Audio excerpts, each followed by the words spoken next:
we got fed up. Think about it. They were unsatisfied. Hard to what? To please kind of people. Isn't that a picture of a Christian who is stagnant? Hard to please. Critical. Judgmental. And in church setting also, as a local church, if the church is stagnant, you know there are so many problems there. But if it is flowing like a river, of water in the river that's flowing, it's always fresh. And instead of breeding different kinds of sicknesses, it will become a blessing to everyone it touches.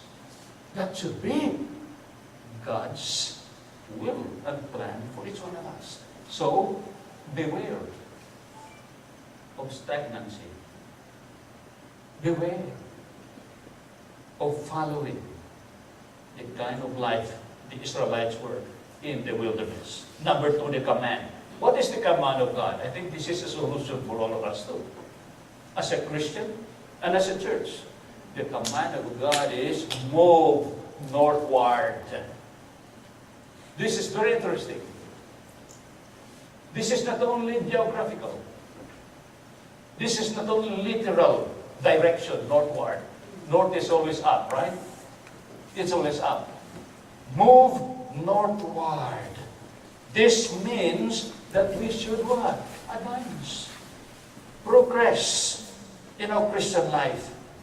The good land of promise lay stretched away northward. This is true geographically. This is true spiritually.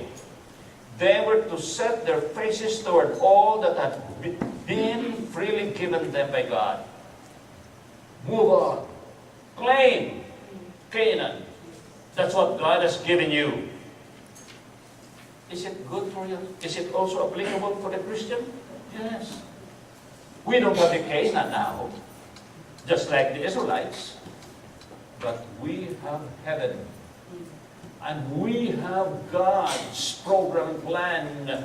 And He wants us to enter into that. By obeying Him, we will enter into what we call a life of blessings, a life of fulfillment, a life of peace, a life of satisfaction. If you don't move forward, then you don't grow as a Christian. Or a church doesn't grow spiritually and numerically, there we go. We fail. We disobey the command of God. So as Christians, set your faces on things above. Northward, up. Colossians 3:1-2. What does the Apostle Paul say? This beautiful instruction of the Apostle Paul, which is, I believe, right on target. Right on target here. The Apostle Paul says here, and I read the contemporary English version. You have been raised to life with Christ. Now set your heart on what is in heaven. See? Not on earth. We become so enamored of the world. We have so many problems about what we see in this world and what will be the future of our children and all of these things. Those are legitimate, but those are not important. Rather, set your heart and mind on things above, where Christ rules, the Apostle Paul says here, at God's right hand. Think about what is up there, not about what is here on earth. If you think more about things on earth, you become what we call, close quotes, a worldly Christian. Because your heart is set on this world that is temporal. 1 John chapter 2, verse 15 to 17. What does it say? Love not the world, neither the things that are in the world. If any man loves the world, the love of the Father is not in him. For all that is in the world is the lust of the flesh, the lust of the eyes, and the pride of life. But he who does the will of God abides forever. So this is a very strong and fresh reminder for each one of us to heed to the command. We have been going around maybe for years. How long have you been a Christian? Stand still. Now God says, wake up.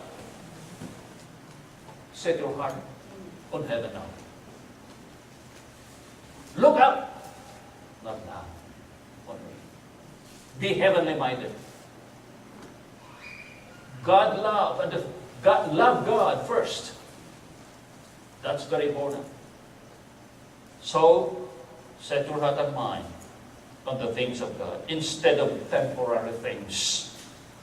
Look up and expect the fulfillment of His great and precious promises in your daily experience. I tell you, there's no satisfaction in this world. A good number of billionaires now, putting it in my mental list, committed suicide. Paul Jetty, an oil magnate. You heard about it, Jetty Oil before, right? Yeah, he was the one who started it. He committed suicide. Now here we go again, the Amazon, the Bezos. His marriage is breaking down and now he's in trouble. In other words, money, wealth, fame don't give us peace and satisfaction, fulfillment in this life. It's only by obedience to the command of God. Set your heart on things above. For the things above are spiritual and therefore eternal. But the things in this world are temporal, earthly, therefore temporal. Oh, praise God. 2 Peter 1:4 says, God made great and marvelous promises so that His nature would become part of us, that we could escape our evil desires and the corrupt influence of this world. Money can corrupt. Fame can corrupt.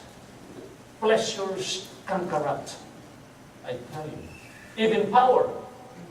There's a saying which says, absolute power corrupts. Absolutely. You become a dictator because you're hungry for more power, more power, more power. So nothing can give us satisfaction and fulfillment in this life. That's why God says, look up. It's only God. It's only about heavenly things that we can find satisfaction. The third here is not only stagnancy in the children of Israel's history. It's not only the command of God for us to wake up and to look and set our focus on heaven, on spiritual things, rather than on things on earth. Number 3 here, the warning again. Don't meddle and provoke your neighbors. They are pagans.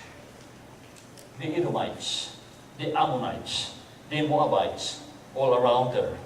The wilderness of Sin and the wilderness of Paran and Kadesh Barnea, all of those wilderness sites here. Don't meddle with them. Don't be sidetracked. And don't even be what? Intermingling with them. Don't intermarry with them.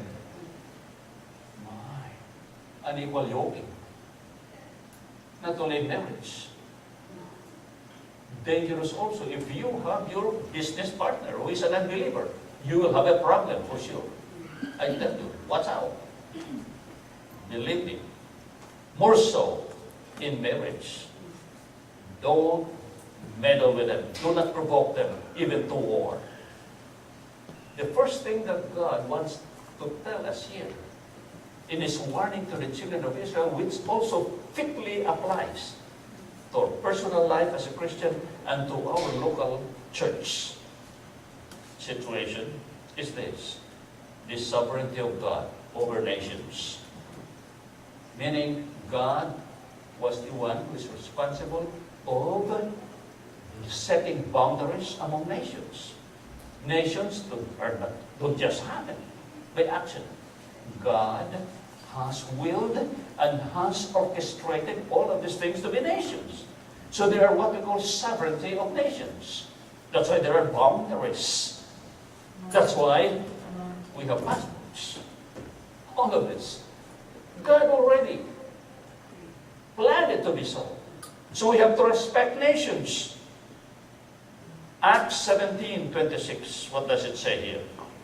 The Apostle Paul says, from one man, he made every nation of men. That's from Adam. One man. He made every nation of men, that they should inhabit the whole earth. And he determined the times for them, and the exact places or boundary for where they should live. So God is the one who established nations. They don't just happen by accident. Philippines, Canada, and all of this. The point here is this. God gave Mount Seir to Esau. Don't contest that. Don't provoke them to war. And don't even dare and think to invade and take that land from them. Genesis 36, we read that in verse 8. Joshua 24:4, it's already there. God gave Mount Seir, the land of Edom, to Esau. In spite of the fact that he wanted to kill Jacob, because you know the story, right? Jacob stole the birthright. So he ran away because Esau wanted to kill him. Still God